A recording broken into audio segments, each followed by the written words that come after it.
Olá, boa noite. Boa noite. Fim do drama da mãe que tentava provar a inocência do filho, preso por 2 assaltos na Grande São Paulo. Douglas da Silva já está solto. Na decisão, o juiz afirmou que as imagens exibidas ontem pelo Jornal da Record deixaram em dúvida a participação do jovem no crime.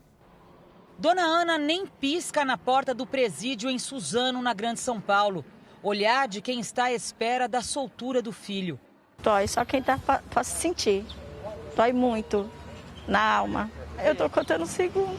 Só quero ver ele, abraçar ele, levar ele pra casa pra comer o macarrão, carne moída, que ele ama.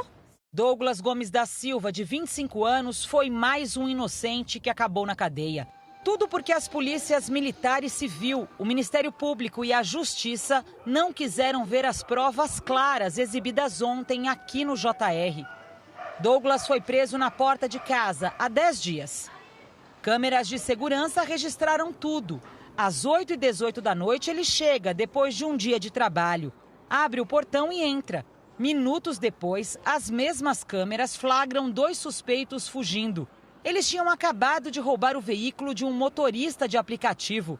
Na sequência, Douglas sai de casa. A PM foi acionada e Douglas, sem chance de defesa, foi preso. 20 horas depois que a reportagem foi mostrada na Record TV, o juiz concedeu liberdade a Douglas. No alvará de soltura, o magistrado afirmou que as provas colocam em dúvida a participação dele no crime. Mas tá aqui, filho! Tá aqui!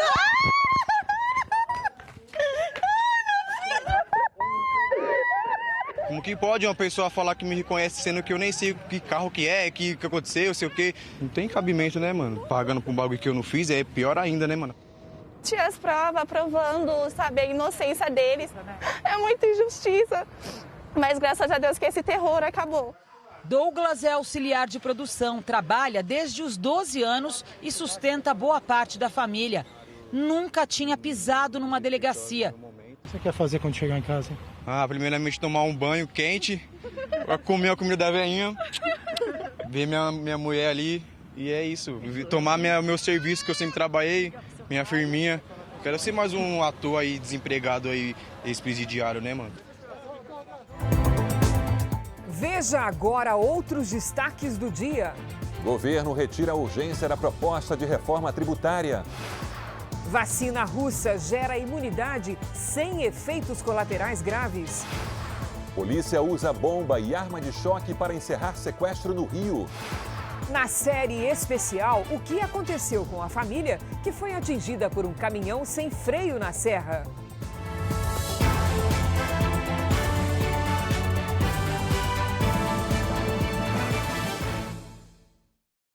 Oferecimento Bradesco. Crédito com até 6 anos para pagar.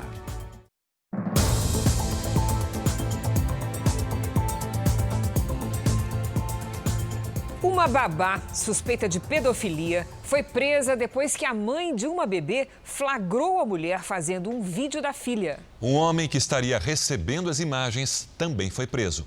A mãe da menina, de apenas 10 meses, desconfiou que algo estranho estava acontecendo quando o comportamento da bebê mudou, depois que a babá foi contratada. A mãe flagrou a mulher filmando a filha sem roupas. Eu comecei a desconfiar quando a minha filha passou a chorar no momento em que ela chegava na porta da minha casa. Eu entrei pro banheiro, liguei o chuveiro, só que eu não entrei. E aí saí do banheiro bem devagarinho, pé por pé. Cheguei na porta do quarto e ela estava filmando a minha filha.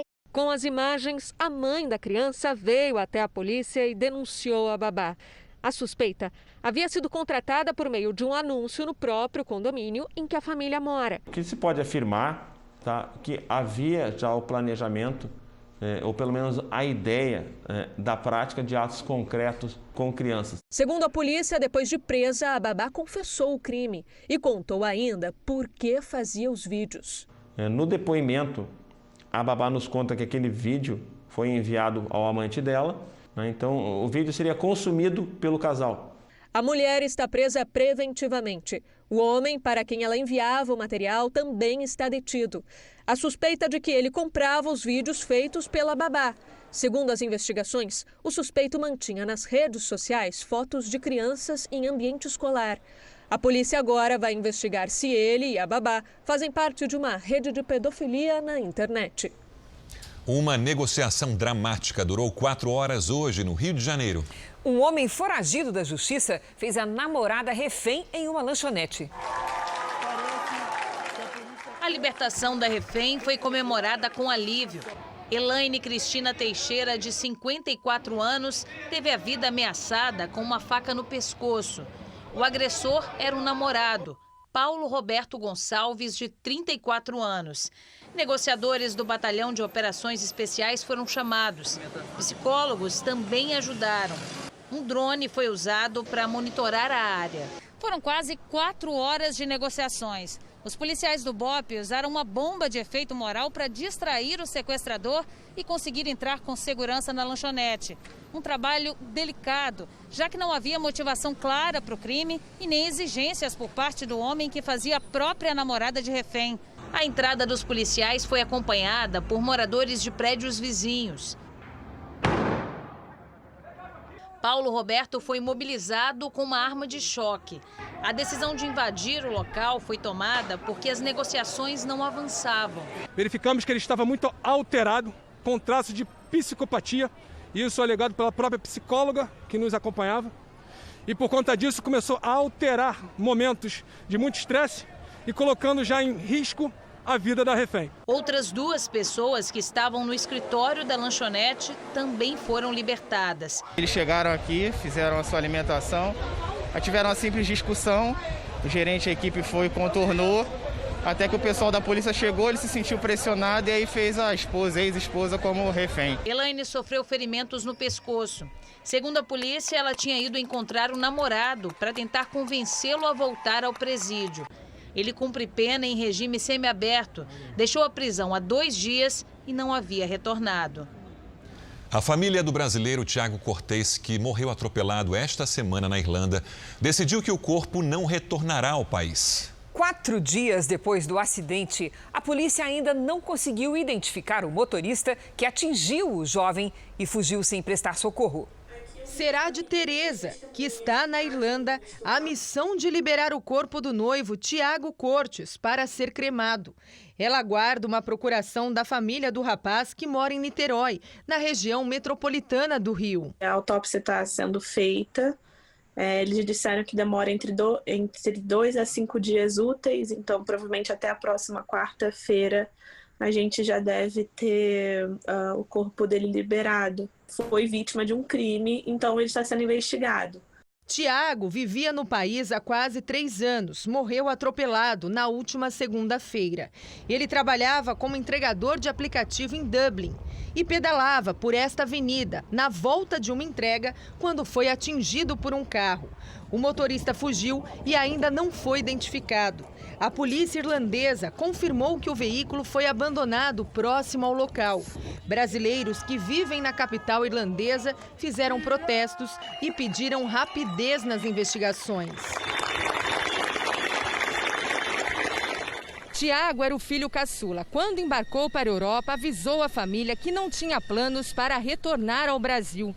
Deixou aqui a faculdade de medicina veterinária e uma grande paixão, o futebol. Torcedor do Vasco da Gama, viajava atrás do time e não perdia os jogos aqui no Maracanã.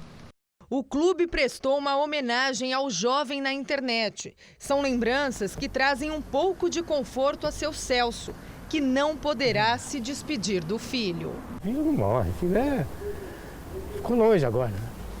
Deus me deixou uma joia, né? Pra tomar conta. E agora ele veio buscar, né?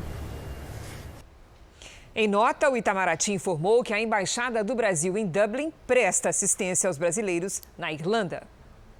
Vamos agora aos números de hoje da pandemia de coronavírus no Brasil. Segundo o Ministério da Saúde, o país tem 4.091.801 casos de Covid-19. São 125.502 mortos. Foram 888 registros de mortes nas últimas 24 horas. Também entre ontem e hoje, 30.633 pessoas se recuperaram.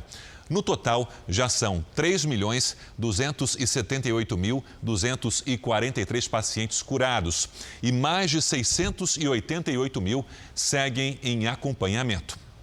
5 regiões do estado de São Paulo avançaram no plano de reabertura da quarentena. Quase todo o estado já está na chamada fase amarela, menos restritiva nas medidas de isolamento. A repórter Giovana Rizardo tem os detalhes ao vivo. Giovana, boa noite. Oi, Sérgio, boa noite para você, boa noite a todos. O governo paulista disse que 95% da população do estado está na fase amarela, que é a terceira das 5 fases do plano de reabertura. As regiões que avançaram foram Marília, Presidente Prudente, Registro, São João da Boa Vista e São José do Rio Preto. Na fase laranja, que é a fase anterior, estão Franca e também Ribeirão Preto, que regrediu nesta semana de fase. Estas 2 regiões estão com mais restrições para o funcionamento das atividades. E de acordo com o governo do estado de São Paulo, essa tendência de melhora nos índices vem se mantendo há 1 mês. Sérgio e Cristina. Obrigado, Giovana. A vacina russa contra o coronavírus não teve efeitos adversos nos testes. Foi o que publicou uma conceituada revista científica. Aqui no Brasil, o governo do Paraná deve iniciar os testes dessa vacina em voluntários ainda este mês. O Instituto de Tecnologia do Paraná, que firmou uma parceria para produzir a vacina russa no Brasil, deve pedir o registro à Agência Nacional de Vigilância Sanitária nos próximos dias. Só depois da liberação da Anvisa é que a fase 3 dos testes, quando humanos recebem as doses, poderão começar. Cerca de 10 mil profissionais da saúde voluntários, que podem ser de mais de um estado, deverão ganhar 2 doses em um intervalo de 21 dias. A expectativa do governo do Paraná é que os resultados destes testes estejam disponíveis até dezembro. Se mostrarem que a vacina realmente funciona, começam as negociações para a transferência de tecnologia para a fabricação aqui no Brasil. E a vacina poderá estar disponível para a população no ano que vem. Se tivermos as liberações e comprovações por parte da Anvisa, registros e assim por diante, pode ocorrer no início de 2021. Segundo os resultados publicados na revista The Lancet, referentes às fases 1 e 2, a vacina Sputnik V não apresentou efeitos adversos até 42 dias depois da imunização dos participantes e todos teriam desenvolvido anticorpos para o novo coronavírus. Testes com a vacina continuam na Rússia, assim como divulgações de imagens dos próprios governantes sendo imunizados. Hoje, segundo o prefeito de Moscou, já estão sendo preparados testes em massa. Já uma porta-voz da Organização Mundial da Saúde disse hoje que, até agora, nenhuma das vacinas demonstrou sinal claro de eficácia no nível de pelo menos 50%. Já a Fiocruz, a fundação brasileira mais envolvida com o desenvolvimento de vacinas, prefere não se pronunciar sobre a vacina russa porque não integra o grupo de pesquisas. Por causa da pandemia, as cidades tiveram que reorganizar o sistema de atendimento, ampliar o número de leitos e até construir hospitais. Quase 7 meses depois do primeiro caso no país, nossos repórteres mostram a situação nas maiores cidades brasileiras. Na maior cidade do país, as autoridades consideram que a pandemia está sob controle. 2.000 leitos de enfermaria e 1.240 de UTI foram criados para receber os pacientes com Covid-19. O hospital de campanha do Pacaembu e do Anhembi já foram desativados.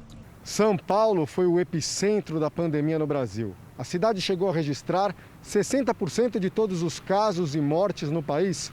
Hoje tem 8% dos casos e menos de 10% dos óbitos pela doença.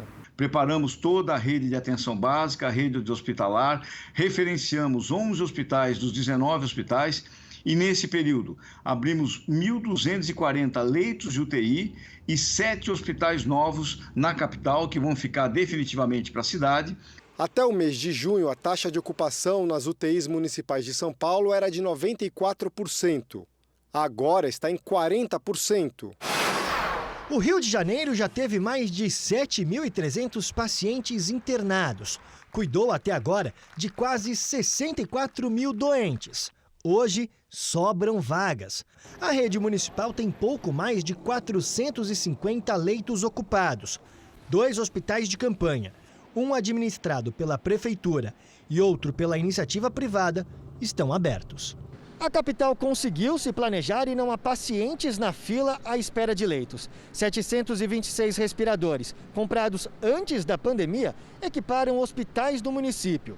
Foi possível ainda emprestar respiradores às cidades vizinhas. Nós fizemos um plano de contingência que previu a abertura de 1.252 leitos extras. Então, quando veio a epidemia, os pacientes precisavam de leitos complexos de UTI e nós tínhamos esses leitos, os equipamentos, as medicações e contratamos mais de 5.000 profissionais para atender essas pessoas então internadas. Salvador está com a menor ocupação de UTIs desde o início da pandemia, 45%. Em maio, a taxa chegou a 91%. A capital baiana tinha 845 leitos de terapia intensiva na rede SUS até março. Agora são 1.600. 719 exclusivos para a Covid. 327 estão ocupados. 7 hospitais foram montados na cidade por causa da pandemia. Quase 5.400 pessoas foram atendidas só nessas unidades. Mas diante da queda na ocupação das UTIs, as secretarias estadual e municipal da saúde já cogitam destinar parte dos leitos de Covid-19 para pacientes com outras doenças. Desde o início nós atuamos com 2 mecanismos. O primeiro, as medidas restritivas. O segundo, a ampliação da assistência em saúde. Nós tivemos os primeiros casos no dia 13 de março, no dia 14 nós saímos com os primeiros decretos de medidas restritivas. Depois a ampliação da assistência à saúde. Em Belo Horizonte, o número de leitos de UTI exclusivos para a Covid subiu de 84 para mais de 400. E agora a cidade tem 8 vezes mais leitos de enfermaria. Em fevereiro, as nossas equipes de atenção domiciliar já estavam preparadas e treinadas para colher material para exame para Covid. E em março, as nossas equipes do SAMU já estavam treinadas. A taxa de ocupação dos leitos de UTI está abaixo dos 60%. Entre as capitais brasileiras com mais de 1 milhão de habitantes, Belo Horizonte tem a menor taxa de mortalidade por Covid-19. E o hospital de campanha nem chegou a ser usado. Esse foi um dos primeiros locais de atendimento contra o coronavírus em Fortaleza. Quase 800 novos leitos exclusivos para tratar a doença foram criados na capital cearense. A estrutura, que possui 4 blocos, foi montada em tempo recorde, em menos de um mês. Ainda em abril, pacientes diagnosticados com coronavírus começaram a ser encaminhados aqui para o hospital emergencial. 1.239 receberam tratamento contra a doença e 1.025 tiveram alta hospitalar. Em menos de um mês, nós conseguimos construir, equipar e colocar esse hospital para funcionar. E ele veio exatamente no momento em que a população de Fortaleza mais precisou. O primeiro paciente entrou lá no dia 18 de abril e o pico da doença que aconteceu no final de abril e no começo de maio. Hoje, a taxa de ocupação de UTI é de 49%. Há mais de 15 semanas, Fortaleza registra queda no número de infectados e de mortes provocadas pela doença. O 7 de setembro é o primeiro feriado prolongado desde que a maioria das cidades passou por alguma flexibilização das atividades econômicas. Muita gente decidiu relaxar um pouco depois de meses de isolamento, mas é preciso fazer tudo com respeito às normas de segurança. O Jorge vai para Tiradentes e optou pela viagem de carro para manter o distanciamento social. Antes de pegar estrada, fez uma higienização minuciosa no veículo. Ligamos para a pousada, conversamos direto com o dono. Ele está com o esquema montado completamente diferenciado do dia a dia. Você tem uma senha que você pode descer, você tem 20 minutos para tomar o café. Esse será o primeiro feriado prolongado após a flexibilização anunciada pelo governo. Para o setor hoteleiro começar a espantar a crise, a ocupação tem que chegar a 50%. No momento, está em 8%. Depois de 6 meses confinado, a gente precisava respirar outros ares e esse lugar foi perfeito. Outro roteiro turístico mineiro é a cidade histórica de Ouro Preto. O setor aqui espera que os próximos dias marquem uma retomada que, segundo a Associação Nacional de Hotéis, tem vivido do turismo regional.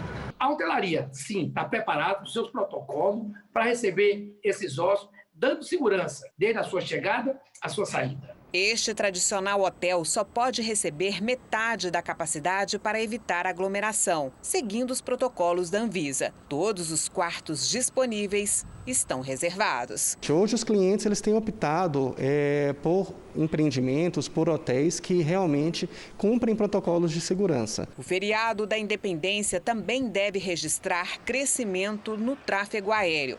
A estimativa da Infraero é que os 28 aeroportos do país recebam 244 mil passageiros entre hoje e terça-feira. Movimento 500% maior em relação ao feriado de Páscoa. É muito bom, dá uma sensação de alívio, de esperança, né? Para poder continuar se cuidando, né?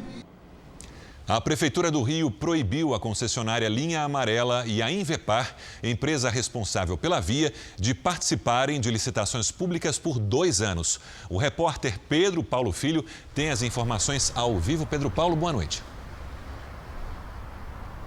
Oi, Sérgio, boa noite para você, boa noite a todos. Olha, a Prefeitura alega que a concessionária não realizou as obras previstas no contrato. O pedágio cobrado dos motoristas é de R$ 15 para viagens de ida e volta numa das vias expressas mais importantes do Rio. Segundo a Prefeitura, as empresas não realizaram justificativas convincentes e agora terão um prazo de 10 dias úteis para apresentar recurso contra a punição. A concessionária Linha Amarela e a Invepar informaram que vão adotar todas as medidas cabíveis dentro do prazo. Sérgio, Cris. Obrigado, Pedro. 7 policiais foram presos nos Estados Unidos após a morte de um homem por asfixia depois de uma abordagem. No vídeo registrado no estado de Nova York, Daniel Prude aparece sufocado com um saco na cabeça. Ele estaria cuspindo nos agentes que tentaram se proteger de uma possível infecção de coronavírus. A ação aconteceu em março, mas só agora as imagens foram divulgadas. Já em Portland, o homem suspeito de matar um manifestante em uma briga entre grupos políticos rivais foi morto pelo FBI. Michael Hainwell supostamente resistiu à prisão. Ele se definia como anarquista. A presidente da Câmara dos Estados Unidos foi criticada por ter ido a um salão de beleza sem máscara. A ironia da situação é que Nancy Pelosi, opositora do presidente Donald Trump, o criticou várias vezes por não usar essa proteção. Imagens de câmeras de segurança divulgadas pela emissora de TV americana Fox News mostram Nancy Pelosi na parte interna do salão. No estado da Califórnia, onde ela estava, os salões só podem atender ao ar livre. A líder da oposição afirmou que estava sem a proteção porque tinha acabado de lavar o cabelo e se disse vítima de uma armação. O presidente Trump comentou que ela, como representante do país, deveria ter assumido a falha e pedido desculpas. Vamos agora com a opinião do jornalista Augusto Nunes. Boa noite, Augusto. Boa noite, Cristina, Sérgio. Boa noite a você que nos acompanha. Nancy Pelosi, deputada pela Califórnia, é presidente da Câmara dos Representantes dos Estados Unidos, estrela do Partido Democrata e uma das mais ferozes adversárias de Donald Trump. Disposta a transformar o vírus chinês em cabo eleitoral, ela repete desde abril que o número de mortos pela Covid-19 nos Estados Unidos seria muito menor se Trump apoiasse enfaticamente medidas como o isolamento social e o uso obrigatório de máscaras. Trump não está preparado para lidar com a verdade, vive reiterando a deputada. Divulgadas nesta semana, imagens gravadas pelo circuito interno de um salão de beleza em São Francisco mostram Nancy Pelosi, que defende o fechamento de estabelecimentos do gênero em toda a Califórnia, circulando sem máscara de sala em sala. Pelo Twitter, o presidente em campanha pela reeleição acusou-a de fazer o contrário do que diz. Pelosi declarou que alguém lhe garantira que o salão estava autorizado a atender um cliente por vez.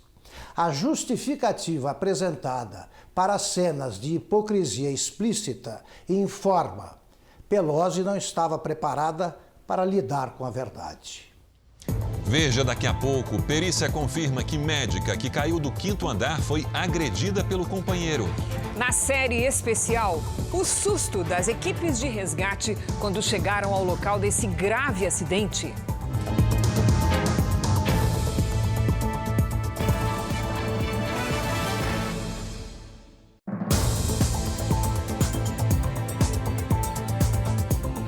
O presidente Bolsonaro está em São Paulo, onde cumpre a agenda amanhã, depois de uma visita de 2 dias a cidades no Vale do Ribeira. Pela manhã, Bolsonaro fez uma caminhada pelas ruas de Eldorado, sem máscara. O café da manhã foi um pastel. Quem esteve lá conversou com o presidente por alguns minutos. Ele se mostrou preocupado com a alta nos preços dos alimentos. Só para você saber, eu acabei de conversar com o intermediário, vou conversar logo mais com a Associação de Supermercados, para ver se a gente... Não é no grito, não é na caneta, ninguém vai dar canetada em lugar nenhum. Porque veio o dinheiro do auxílio emergencial, veio. O pessoal começou a gastar um pouco mais, muito papel na praça, a inflação vem. A inflação subiu. Tá? Nós estamos conversando, produto da cesta básica aí, não estou pedindo um sacrifício, né? Patriotismo, os grandes donos do supermercado para manter o preço com a menor margem de lucro. Bolsonaro tinha agenda às 9 da manhã em Registro, uma cidade vizinha. Após 2 horas e meia de atraso, o evento em um complexo educacional foi cancelado. O motivo foi o mau tempo. Depois, o presidente seguiu para um batalhão da Polícia Militar na cidade, onde ficou cerca de 10 minutos. Na saída, cumprimentou apoiadores que se aglomeravam na porta. Bolsonaro visitou essa base da Polícia Rodoviária Federal aqui em Registro. Na beira da estrada, ele conversou com policiais e acenou para motoristas. De braços cruzados ao lado dos agentes, ele observou o tráfego de veículos por 1h30. Seguranças chamaram um grupo que estava do outro lado da rodovia e o trânsito foi interrompido por alguns instantes para que as pessoas cumprimentassem o presidente. Por volta de 3 da tarde, Bolsonaro deixou o Vale do Ribeira e seguiu para a capital paulista, onde amanhã visita a nova pista do aeroporto de Congonhas. O Ministério da Economia aumentou a previsão de déficit nas contas públicas para este ano. Vamos a Brasília com o Matheus Scavadini. Boa noite, Matheus. Qual é o valor estimado? Boa noite, Cristina, Sérgio. As contas públicas brasileiras devem passar por uma piora nesse ano e a principal responsável é a pandemia de coronavírus. O déficit deve ficar em 866 bilhões de reais, o que representa 12% do Produto Interno Bruto, o PIB. São 90 bilhões a mais do que a estimativa anterior.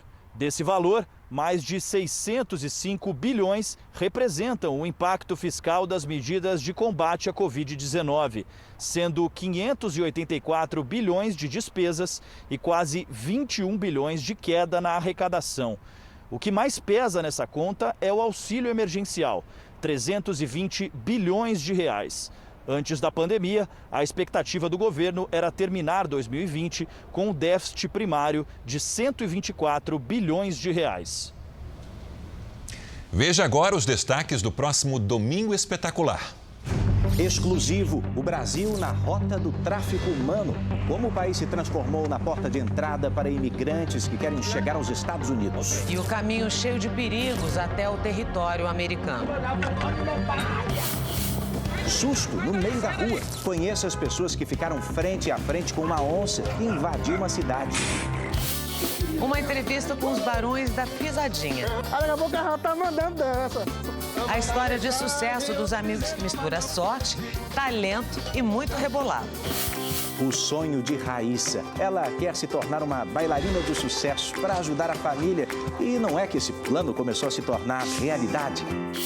A gente vai mostrar por onde anda a Beisola. Ele fez muito sucesso na TV como o simpático dono de uma pastelaria. Pastel alegra a vida de qualquer um. E esta semana ele teve um susto. Foi parar no hospital com um princípio de infarto. É no Domingo Espetacular. Depois da Hora do Faro e a gente espera por você. Veja a seguir, criminosos disfarçados de agentes da saúde tentam invadir condomínios em São Paulo. E também uma caminhada para não esquecer nunca mais. Um barulho forte e quando você olha para trás...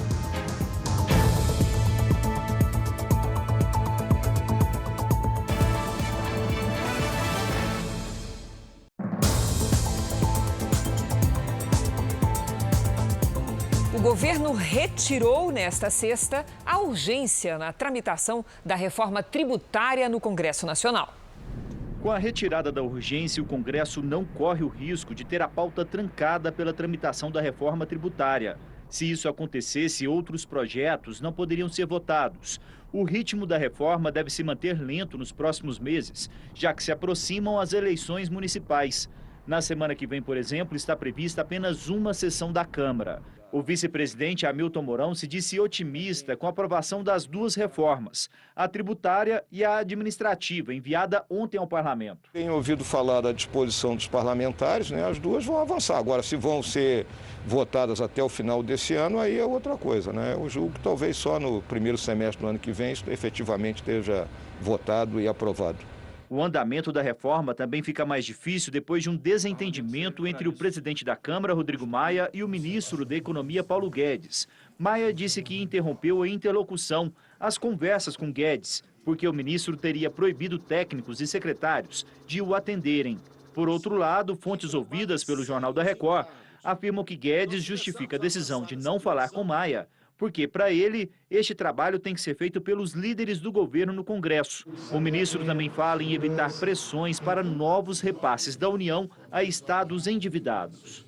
Em meio a esse novo atrito político, o Congresso Nacional pode analisar na próxima semana o veto presidencial que impede a prorrogação da desoneração da folha de pagamentos de 17 setores da economia.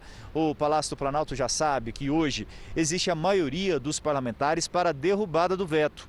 E os responsáveis pela articulação política passaram a negociar com lideranças partidárias. Existe a possibilidade de um acordo que passa pela definição de um meio termo entre o fim da desoneração e a prorrogação do benefício por mais um ano. O presidente do Supremo Tribunal Federal, Dias Toffoli, fez hoje um balanço de seus 2 anos à frente da corte. Ele defendeu mudanças nos salários dos novos juízes como parte de uma reforma administrativa do serviço público.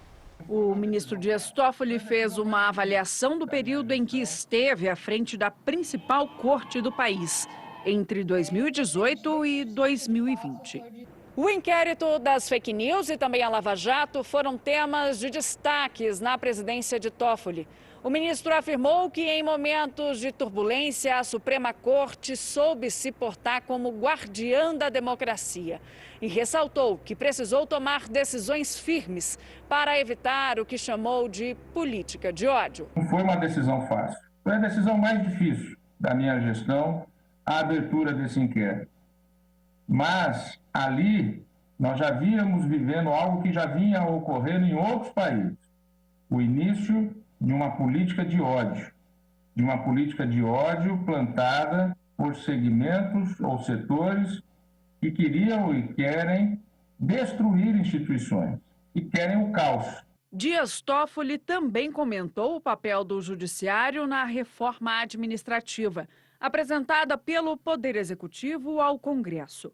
Para o ministro, é preciso incluir também magistrados. É necessário criar novas fases anteriores no início da carreira de magistrados, mas também de Ministério Público, também de defensores públicos, com subsídios menores, até para ter um incentivo na promoção da carreira. No próximo dia 10, o ministro Luiz Fux assume a presidência do Supremo.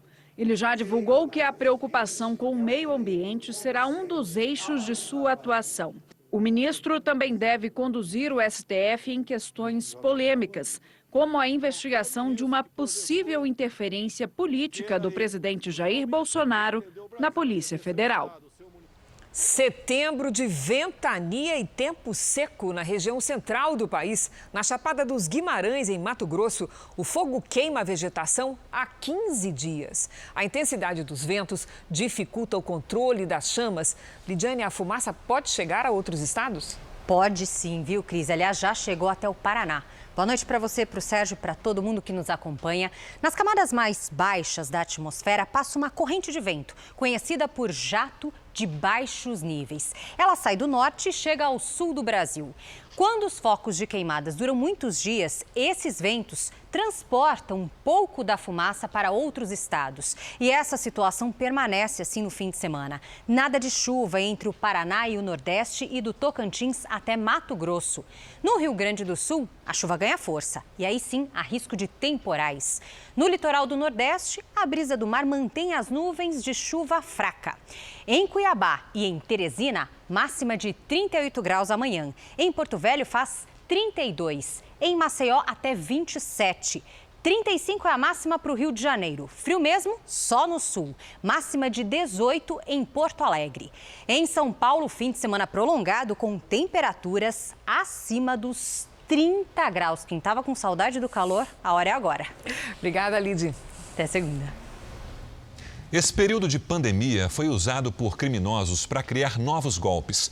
Em um deles, os golpistas se passam por agentes da saúde para entrar em casas e apartamentos.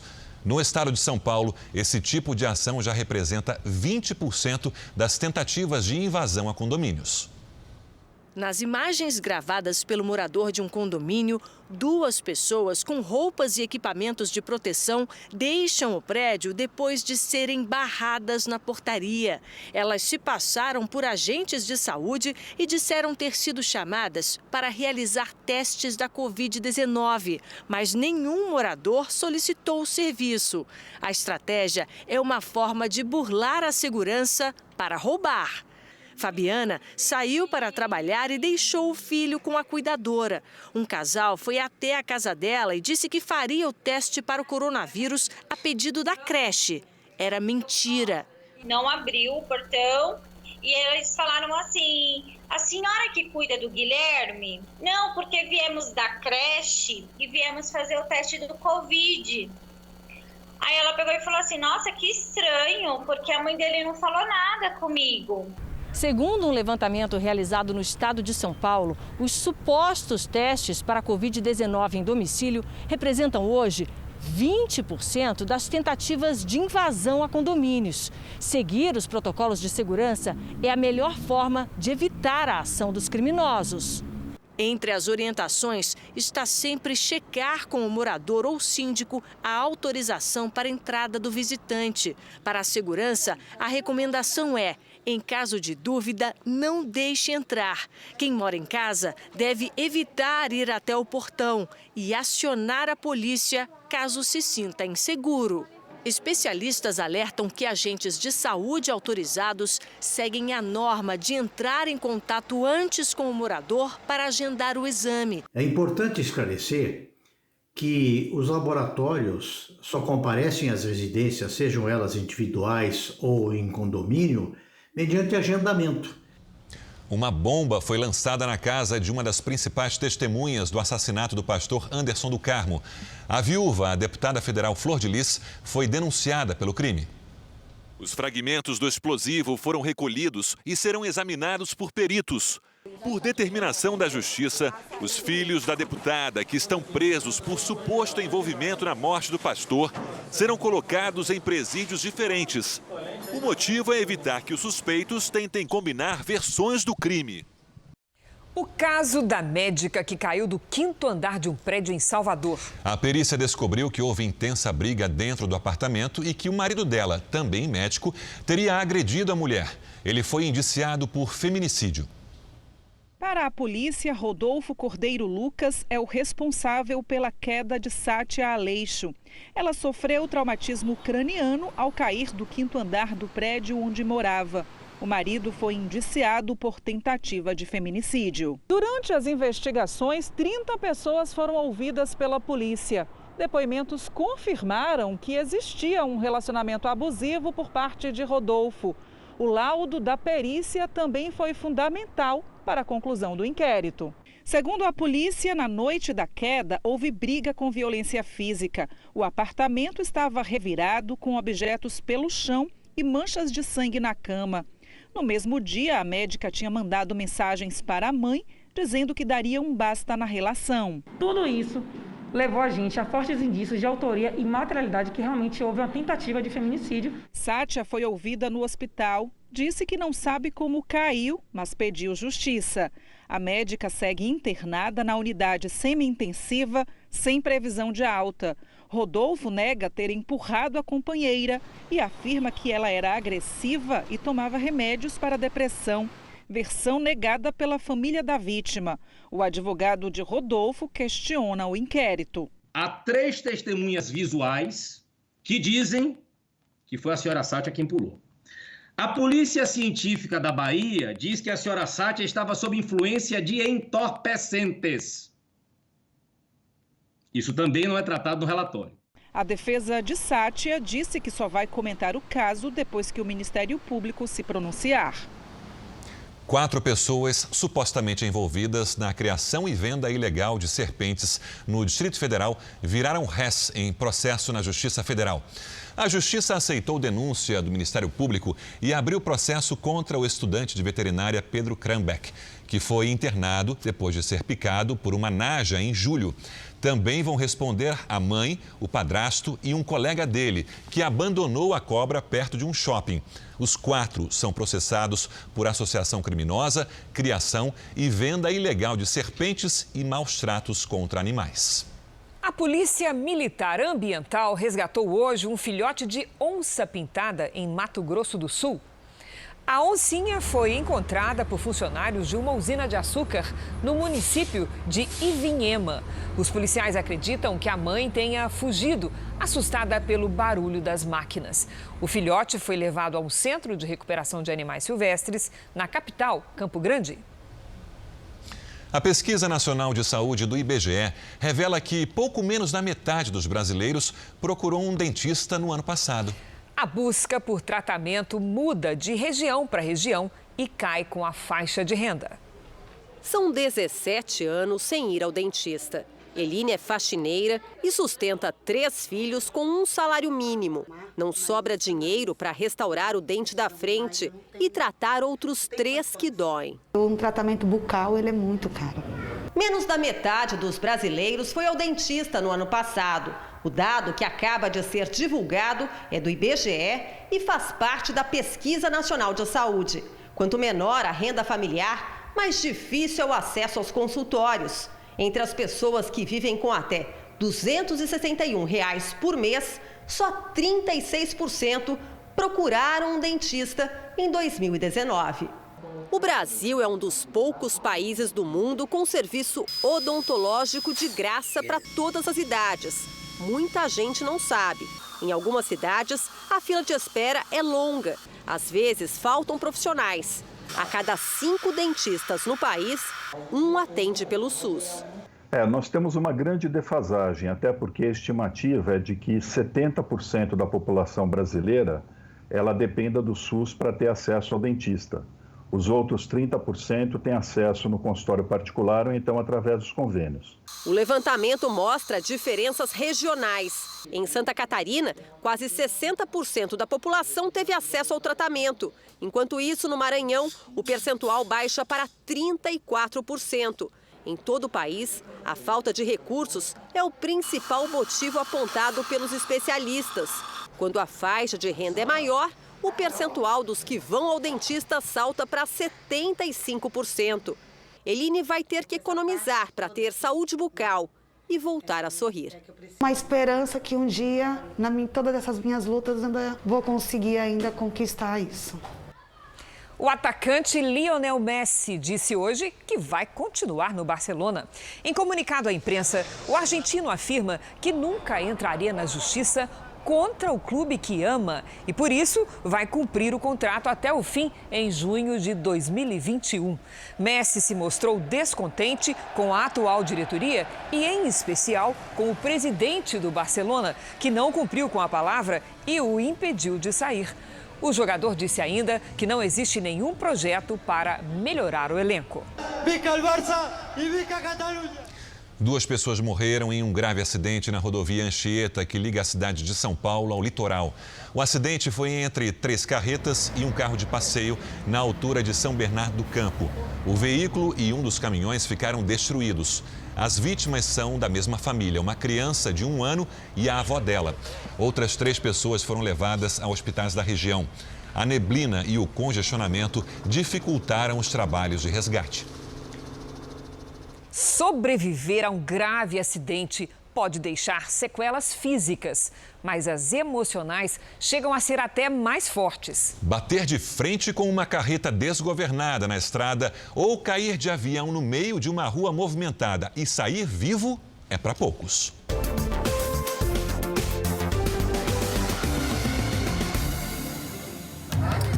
De onde menos se espera, surge um sinal de vida. Nem a equipe de resgate acreditou no que estava vendo. O SAMU chegou, daí a mulher do SAMU até se espantou, ela falou, meu Deus, eles estão aqui, eles estão tudo vivos, eles estão vivos. O espanto não é para menos. Jefferson Damares e a filha deles, Thalita, de 4 anos, estão isolados em casa. Se recuperam dos ferimentos. Os 3 estavam neste carro. Escaparam por pouco da morte num acidente no último dia 24 de junho, em Ibirama, interior de Santa Catarina. Sobreviver 2 pessoas dentro desse carro. Eram 7h40 da manhã e o casal estava a caminho do trabalho. Eles iam deixar a filha na casa da avó. Seguiam aqui pela BR-470 naquela direção, quando um caminhão que vinha em sentido contrário ficou sem freios e bateu de frente com o carro da família. O dia amanheceu muito frio. Com pena de acordar a filha, a mãe embrulhou a menina num cobertor e sentou com ela no colo no banco de trás. Eu falei com meu esposo, eu não vou pôr ela na cadeirinha, eu vou levar ela no meu colo dormindo. Depois do impacto, Thalita escorregou para fora do carro. O casal ficou preso nas ferragens. Minha preocupação era a minha filha, sabe? A gente estava ali trancado e eu sabia que não tinha como a gente sair dali para me ver, mesmo que eu visse ela no colo da senhora, sabe? Mas eu queria estar com ela no colo. Eu queria ver como é que ela estava. Contra todas as evidências, por estar fora da cadeirinha, a menina se salvou apenas com uma fratura na perna. Se ela chega a estar na cadeirinha naquele dia e eu sentado de carona com ele, eu acredito que eu e ela não estaríamos aqui. Jefferson bateu a cabeça e não lembra do momento exato do choque com o caminhão. Eu perguntei para a enfermeira no hospital, e o meu carro, ele estragou muito? Ela deu uma risada na minha cara e disse, estragou muito, não sobrou nada. Daí eu disse, para. Daí quando ela me mostrou a foto, eu não acreditei que nós saímos com vida daquilo ali. Pelo estado do carro, dá para ter uma ideia da violência da batida. O veículo ficou irreconhecível. Esse aqui é o para-choque da frente.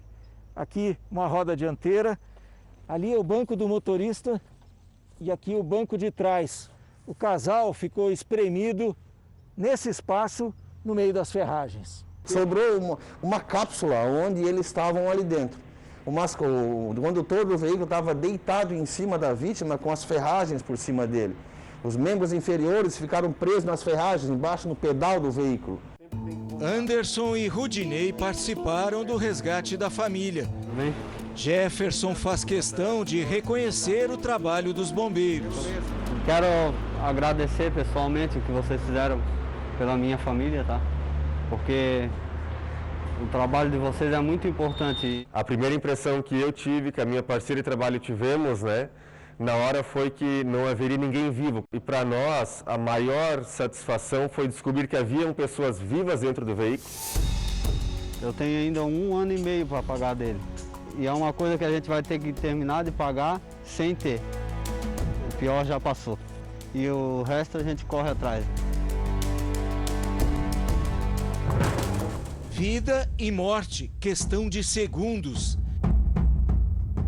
Em Guabiruba, cidade de 20 mil habitantes, também em Santa Catarina, aconteceu outro caso surpreendente. O vídeo do flagrante chamou a atenção em todo o Brasil.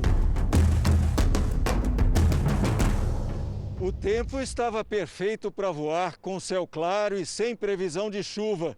Naquela manhã de sábado, por volta das 10h30, o movimento já era grande nesta rua do centro de Guabiruba.